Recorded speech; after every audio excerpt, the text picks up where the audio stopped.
नमस्कार good morning everyone मो आर्य आज गुरुत्वपूर्ण खबर गुड़िक आपण मानक जनइबी न्यूज गुड़िक भल लगे निश्चित भाव गोटे लाइक करी चैनल को सब्सक्राइब करदे। तो चलतु आज गुरुत्वपूर्ण खबर गुड़िक नजर पकईवा। तेबे आज 3 दिन पर्यंत 18टी जिले में प्रबल अति प्रबल छेचिब काचिब वर्षा। तेबे बंगोपसागर में सृष्टि होइतिबा लघुचाप प्रभाव आउ 3 दिन पर्यंत निर्धूम छेचिब वर्षा। राज्य में मौसुमी सक्रिय रही कारण आसंता 27 तारिख पर्यंत वर्षार भिजिब ओडिशा बोली जଣାपड़ी। पाणीपाग विभाग सूचना अनुसार राज्यर 18टी जिला को येलो वार्निंग जारी करा जाई अछि। आज किसी जिले में प्रबल अति प्रबल वर्षा हबार संभावना रही बेले आउ किसी जिले में सामान्य मध्यम धरणर वर्षा हेब बोली जଣାपड़ी।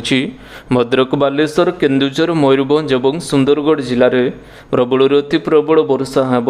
बंगोपसागर में सृष्टि होइतिबा अवपातटी दुर्बल होई अभ्यंतरीण ओडिशा और संलग्न छत्तीसगढ़ उपर सक्रिय रही। यार प्रभाव में भुवनेश्वर समेत राज्यर विभिन्न स्थान में वर्षाटी जारी रही बोली जଣାपड़ी अछि। परवर्ती खबर खूब शीघ्र मुख्यमंत्री मोहन सरकार देवे कालिया टंका। तेबे कालिया योजना को नहीं आसिला एक बड़ खबर। राज्य में क्षुद्र एवं नाममात्र चाषी मानू कालिया योजना प्रदान करा जाउथिबा सहायता राशि और अन्य सुविधा आगामी दिन में जारी रहिबो ना बंद रहिबो सेने एक बड़ प्रश्न उठी अछि। यार जवाब रे मुख्यमंत्री तथा कृषक उपमुख्यमंत्री तथा कृषक सशक्तिकरण मंत्री श्री कनक वर्धन सिंहदेव कहते राज्य में कालिया योजना संपर्क में उच्च स्तर में आलोचना जारी रही अछि। अन्यपटे मुख्यमंत्री मोहन चरण माझी कालिया योजना को नहीं एक बड़ बयान देइछन्ति। मुख्यमंत्री नवीन पट्टनायक जो योजना चली से योजना केबे बंद हेबो नाही एवं कालिया टंका मध्य समस्त चाषी माननकु मिलिबाकु जाउछि। अन्यपटे राज्यर क्विंटाल धान पिछा केंद्र सरकार सर्वनिम्न सहायक मूल्य 2300 टंका प्रदान करबा नै स्थिर करिसन्ति। परवर्ती खबर समस्त महिला माननकु प्रति मासरे मिलिबो 1000 टंका। तेबे महिला और युवती मानक स्वावलंबी योजना कार्यकारी करिसेंति सरकार। एक गुरुत्वपूर्ण योजना अनुजाई प्रति मासरे 1000 टंका सहायता जोगाई देवे सरकार। आपण घरे झील थिले योजनार लाभटी उठाई पारिबे। तेबे केउं वर्गर हिताधिकारी माने योजनार लाभटी उठाई पारिबे ता निश्चित भाव में जाणी रखंतु। वर्तमान सुधा लक्ष लक्ष युवती एवं महिला योजनार लाभटी उठाउछन्ति। तेबे अनेक लोक यह संबंध में एवं मध्य जानी नाहंती। योजनार लाभ उठाइबाकु हेले हिताधारी बयस 21 वर्ष होइथिबा आवश्यकता रही। परवर्ती खबर राशन कार्ड रे लागू हैला नुआ नियम। तेबे राशन कार्ड आवेदन करिथिबा हिताधिकारी मानक पई एक बड़ खबर रही। मासक मध्य हिताधिकारी मानक मिलिजिबो राशन कार्ड। एने राज्य सरकार प्रक्रिया आरंभ करिसेंति। खाद्य जोगाण मंत्री कहते एबे सुधा राज्य में मोट 6,19,836 परिवार राशन कार्ड पर आवेदन कर अपेक्षार अछंती।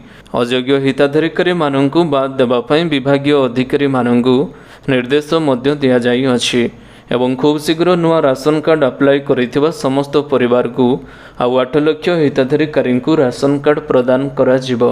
परवर्ती खबर समस्त सरकारी कर्मचारी मानकर बढ़िला दरमा। तेबे वर्तमान परिस्थिति रे केंद्रीय कर्मचारी एवं पेंशनभोगी माने 50% महंगा भत्तार सुविधाटी पाउछन्ति। कर्मचारी माने आशा रखिथिले जे सेमाने बजेटरू किछि उपहार पाइबे हेले ताहा एबे पर्यंत होई पारि नाही।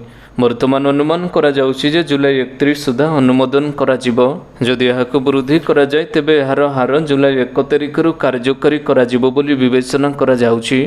जदि कर्मचारीଙ୍କ दरमा 40,000 टंका तेबे 4% महंगा भत्ता अनुजाई मासक प्राय 16,000 टंका वृद्धि हेब।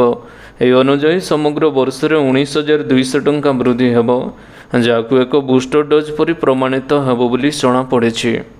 परवर्ती खबर एसबीआई रो एही योजना रे मात्र 25,000 निवेश रे मिलिबो 10 लाख टंका।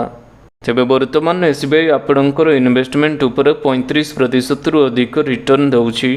गत 2 वर्ष मध्य निवेशक मानकु एही मिड कैप फंड रे 21.71% रिटर्न मिल सारी।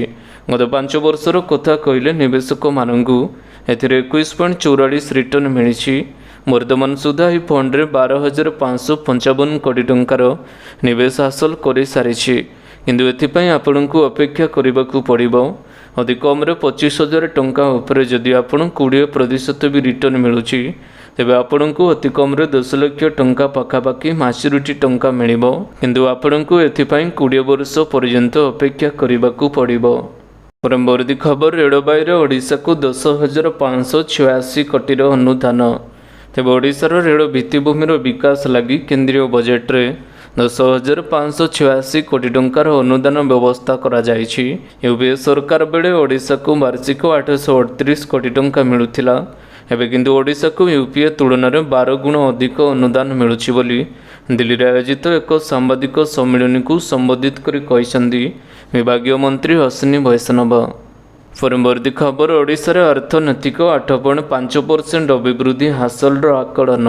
तेबे ओडिशा रे भारतीय जनता पार्टी नेतृत्व सरकार बजेट आज बसिबो। मोहन चरण माझी सरकार रे यह प्रथम बजेट हेबाकू जाउछि। 24 वर्ष पर सरकार परिवर्तन होइथिबारु राज्य एक भल बजेट आशा करुथिबा बेले बुधवार अपराह्न रे अर्थनैतिक सर्वे रिपोर्ट रे प्रकाश पाइछि। एही रिपोर्ट रे आर्थिक वर्ष 2023-24 पई ओडिशार अर्थनीति 8.5% अभिवृद्धि हासिल करिबो बोली एबे आकलन करा जाई अछि। परवर्ती खबर चाषी भाई मानक पई बड़ घोषणा प्राकृतिक चाष को फोकस। तेबे निर्वाचन पूर्व आगत होइथिबा अंतरीण बजेट रे कृषि क्षेत्र लगी 1.47 लाख कोटी टंकार बजेट रखा जाइथिला। गत वर्षर 1.25 लाख कोटी टंका तुलन में एथर कृषि बजेट 21.6% बा 27,000 कोटी टंका बढ़ी। बजेट आगत होगा पूर्व प्रधानमंत्री नरेंद्र मोदी कहिथिले यह साधारण बजेट अमृत काल दृष्टि अत्यंत गुरुत्वपूर्ण हम। यह 5 वर्ष निमंते आम यात्रा स्थिर करने सह 2047 सुधा विकसित भारतर निमंते भित्ति स्थापन करिबारे एवं सहायक हेब। बजेट रे अर्थमंत्री चाषी निमंते स्वतंत्र फोकस रखिछंती। परवर्ती खबर 10 लाख रु 50 लाख टंका दरमा होइथिले एणिकी 17,500 नुहे 18,200 करिपारिबे संचय।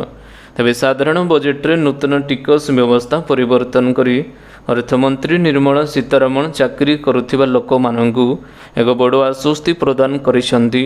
जदि आपणक रोजगार 10 रु 50 लाख होइथाय तेबे टिकस देबार अधिक टंका बंचाई पारिबे। बजेट रे इनकम टैक्स परिवर्तन रे ही चर्चा रही जे यदि आपणक दरमा 10 लाख रु अधिक अटे तेबे आपण 17,500 टंका संचय करि पारिबे। ए विषय अधिक जानिबा पई देशर लक्ष लक्ष टिकसदाता माने सी सहित जोगाजोग मध्य करुछंती। परवर्ती खबर राशन कार्ड अपेक्षा 6 लाख रु अधिक परिवार। तेबे राज्य रे राशन कार्ड पाइबा अपेक्षा अछंती 6 लाख रु अधिक परिवार।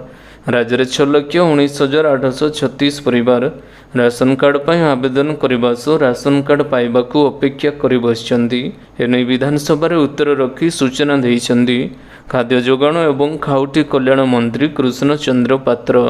एबे खूब शीघ्र 6 लाख परिवार को नवा राशन कार्ड मिलवाकू जाउछि। परवर्ती खबर SC/ST विभाग में नियुक्तिर सुजोग जुलाई 30 आवेदन अंतिम तारीख। तेबे मो जंगल जमी योजना स्कीम रे प्रार्थी माने कार्य करि पारिबे।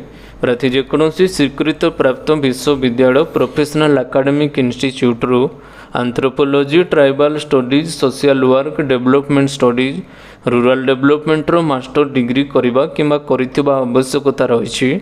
प्रार्थींकर कंप्यूटर दक्षता रहिथिबा आवश्यकता रहिछि। 2024 मसिया जनवरी मास पहिला सुधा प्रार्थींकर बयस 35 रु 60 वर्ष मध्य रही आवश्यकता रही। प्रार्थींकर कार्य अभिज्ञता एवं दक्षता आधार में बयस कोहल करा। प्रार्थी को मासिक 75,000 टंका वेतन आकार में प्रदान करा।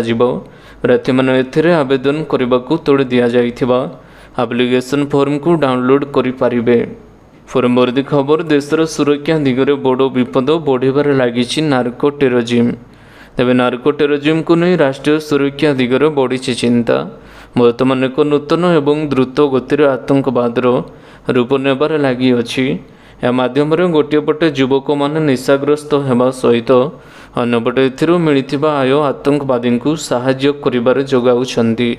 यार जाल पाकिस्तान एवं अफगानिस्तान रो ईरान पर्यंत व्यापी। केवल एतिक नुहे या द्वारा भारत रे युवगोष्ठी मानकु ମାଇଣ୍ଡ ୱାଶ୍ କରିବାକୁ ବଡ଼ ବଡ଼ ଆତଙ୍କୀ ସଂଗଠନ ଷଡ଼ଯନ୍ତ୍ର କରୁଛନ୍ତି।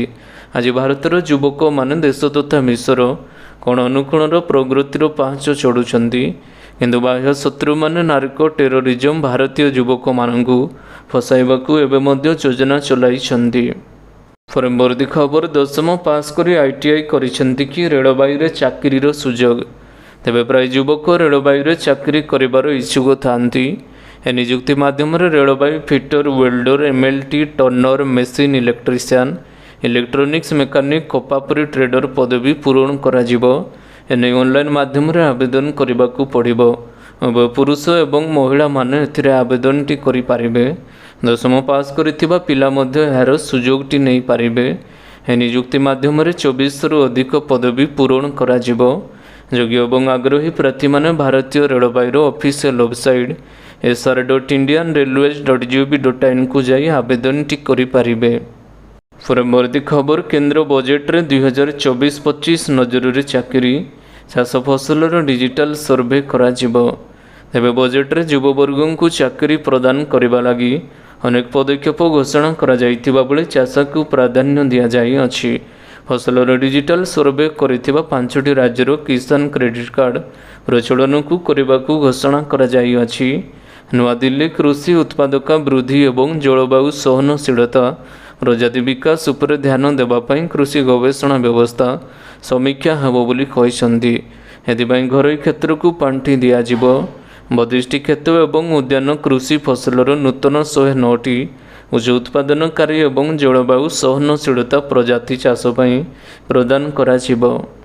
ପରବର୍ତ୍ତୀ ଖବର, BSNLର ବଦଳିଯିବ ରୂପରେଖ। ତେବେ କେନ୍ଦ୍ରୀୟ ବଜେଟରେ ଚଳିତ ଥର ଦୂରସଞ୍ଚାର ପରିଯୋଜନା ଏବଂ ସରକାରୀ କମ୍ପାନୀ ପ୍ରାୟ 1.28 ଲକ୍ଷ କୋଟି ଟଙ୍କା ଆବଣ୍ଟନ କରାଯାଇଅଛି। ଏଥିରୁ ଅଧିକାଂଶ ରାଶି ସାର୍ବଜନୀନ କ୍ଷେତ୍ରରେ କମ୍ପାନୀ BSNL ପାଇଁ ନିର୍ଦ୍ଧାରିତ କରାଯାଇଅଛି। ମୋଟ ପ୍ରସ୍ତାବିତ ଆବଣ୍ଟନରୁ 1 ଲକ୍ଷ କୋଟି ଟଙ୍କାରୁ ଅଧିକ BSNL ଏବଂ ATMNLରେ ବିନିଯୋଗ କରାଯିବ, ଯେଉଁଥିରେ BSNLରେ ଟେକ୍ନୋଲୋଜି ଅପଡେଟ୍ ଏବଂ ପୁନର୍ଗଠନ ପାଇଁ 82,916 କୋଟି ଟଙ୍କା ନିବେଶ ସାମିଲ ହୋଇଛି। ପରବର୍ତ୍ତୀ ଖବର, ତାମିଲନାଡୁରୁ 9 ଜଣ ମତ୍ସ୍ୟଜୀବୀମାନଙ୍କୁ ଗିରଫ କଲା ଶ୍ରୀଲଙ୍କା ନୌସେନା। ତେବେ ଅନ୍ତର୍ଜାତୀୟ ଜଳସୀମା ଅତିକ୍ରମ କରିବା ଅଭିଯୋଗରେ ପୁଣି 9 ଜଣ ଭାରତୀୟ ମତ୍ସ୍ୟଜୀବୀଙ୍କୁ ଗିରଫ କରିଛି ଶ୍ରୀଲଙ୍କା ନୌସେନା। ତାମିଲନାଡୁ ରାମେଶ୍ୱରମର ଏହି ମତ୍ସ୍ୟଜୀବୀମାନଙ୍କୁ ନେଦୁନଥିବୁ ପାଖରୁ ଗିରଫ କରାଯାଇଅଛି। 2ଟି ଡଙ୍ଗା ମଧ୍ୟ ଜବତ କରିଛି ଶ୍ରୀଲଙ୍କା ନୌସେନା। ମିଳିଥିବା ସୂଚନା ଅନୁସାରେ ଅନୁମତି ପାଇବା ପରେ ସୋମବାର ରାମେଶ୍ୱରମରୁ 430ଟି ଡଙ୍ଗାରେ ମାଛ ଧରିବାକୁ ମତ୍ସ୍ୟଜୀବୀମାନେ ଏବେ ସମୁଦ୍ରକୁ ଯାଇଥିଲେ। ନେଦୁନଥିବୁ ନିକଟରେ ଶ୍ରୀଲଙ୍କା ନୌସେନା ସେମାନଙ୍କୁ ଘେରି ନେଇଥିଲା। ଏହାପରେ ଡଙ୍ଗାଗୁଡ଼ିକ ଚାରିଆଡ଼ୁ ଖେଳି ଯାଇଥିଲେ। ହେଲେ ଆଇଜାକ୍ ରବିନ୍ ଏବଂ ସେଭାଲୁ କୁରାମକୁ ଡଙ୍ଗାକୁ ଶ୍ରୀଲଙ୍କାର ନୌସେନା ଅଧିକାରୀଙ୍କୁ କବ୍ଜାକୁ ଚାଲି ଆସିଥିଲା। ପରବର୍ତ୍ତୀ ଖବର, ମା ହେବ ନନ୍ଦନକାନନ ପ୍ରାଣୀ ଉଦ୍ୟାନର ଧଳା ବାଘୁଣୀ। ତେବେ ଦୀର୍ଘ 64 ବର୍ଷ ପରେ ପ୍ରଥମ ଥର ପାଇଁ ନନ୍ଦନକାନନରେ ଅଲ୍ଟ୍ରାସାଉଣ୍ଡ ମାଧ୍ୟମରେ ବାଘୁଣୀର ମାତୃତ୍ୱ ସମ୍ପର୍କରେ ଆଗୁଆ ସୂଚନା ମିଳିପାରିଅଛି। ପୂର୍ବରୁ ମିଳନ ପରେ ବାଘୁଣୀଟିଏ ମା ହୋଇଛି କି ନାହିଁ ଜାଣିବା ସମ୍ଭବ ହେଉନଥିଲା। ଆଜି ନନ୍ଦନକାନନ ପ୍ରାଣୀ ଚିକିତ୍ସକମାନେ ଅଲ୍ଟ୍ରାସାଉଣ୍ଡ ମାଧ୍ୟମରେ ଧଳା ବାଘୁଣୀ ମୌସୁମୀ ମା ହେବ ବୋଲି ଜାଣିପାରିଛନ୍ତି। ପୂର୍ବରୁ ମୌସୁମୀକୁ 3 ଥର ଧଳା ବାଘ ସାହିଲ ସହିତ ମିଳନ କରାଇଥିଲେ ମଧ୍ୟ ମୌସୁମୀ ମା ହୋଇପାରୁନଥିଲା। ପରେ କର୍ତ୍ତୃପକ୍ଷ ସାଧାରଣ ରଙ୍ଗର ବାଘ ରାଜେଶ ସହିତ ମୌସୁମୀର ମିଳନ ପାଇଁ ପ୍ରାୟ 6 ମାସ ହେଲା ଉଭୟଙ୍କୁ ସ୍ୱତନ୍ତ୍ର ଚିକିତ୍ସା ପ୍ରଦାନ କରି ଆସୁଥିଲେ। ଗତ ଏପ୍ରିଲ 29 ତାରିଖରେ ଉଭୟଙ୍କ ମିଳନ କରାଇଥିଲେ। ଏବେ ଧଳା ବାଘୁଣୀ ମୌସୁମୀ ମା ନନ୍ଦନକାନନରେ ହେବ ବୋଲି ଜଣାପଡ଼ିଛି। ପରବର୍ତ୍ତୀ ଖବର, 4000 କମିଲା ସୁନାର ଦାମ। ତେବେ ସୁନା ଏବଂ ରୂପା ଉପରେ କଷ୍ଟମ ଶୁଳ୍କ ହ୍ରାସ କରିବାକୁ ସରକାର ବଜେଟରେ ଘୋଷଣା କରିଥିବାରୁ ଏହି ମୂଲ୍ୟବାନ ଧାତୁର ମୂଲ୍ୟ ଆଜି ହ୍ରାସ ପାଇଛି। ଏକାଥରେ 4000ରୁ ଅଧିକ ଟଙ୍କା ହ୍ରାସ ଘଟିଛି। ଆଜି ଭାରତୀୟ ବଜାରରେ 24 କ୍ୟାରେଟ ସୁନାର ଦର 10 ଗ୍ରାମ ପ୍ରତି 70,850 ଟଙ୍କା ହୋଇଥିବା ବେଳେ 22 କ୍ୟାରେଟ ସୁନାର ଗ୍ରାମ ପିଛା 64,940 ଟଙ୍କା ରହିଛି। ସେହିପରି ଭୁବନେଶ୍ୱରରେ 22 କ୍ୟାରେଟ ସୁନାର ଦର 64,940 ଟଙ୍କାରେ ପହଞ୍ଚିଥିବା ବେଳେ 24 କ୍ୟାରେଟ ସୁନାର ଦର 70,850 ଟଙ୍କା ହୋଇଛି। ତେବେ ଆଶା କରୁଛି ଆଜିର ଗୁରୁତ୍ୱପୂର୍ଣ୍ଣ ଖବର ଗୁଡ଼ିକ ଆପଣମାନଙ୍କୁ ନିଶ୍ଚିତ ଭାବରେ ଭଲ ଲାଗିଥିବ। ଯଦି ଭଲ ଲାଗିଥାଏ ଭିଡ଼ିଓକୁ ଗୋଟେ ଲାଇକ୍ କରନ୍ତୁ ଏବଂ ଚ୍ୟାନେଲକୁ ସବସ୍କ୍ରାଇବ୍ କରିବା ପାଇଁ ବିଲକୁଲ ବି ଭୁଲନ୍ତୁ ନାହିଁ। ଆପଣଙ୍କ ଭଲ ପାଇବା ସ୍ୱରୂପ ଭିଡ଼ିଓକୁ ସେୟାର କରିଦେବେ। ପୁଣି ଦେଖା ହେବ ଲାଟେଷ୍ଟ ଅପଡେଟ୍ରେ। ସେତେବେଳେ ପର୍ଯ୍ୟନ୍ତ ବିଦାୟ ନେଉଛି। Vande Mataram, take care, bye bye.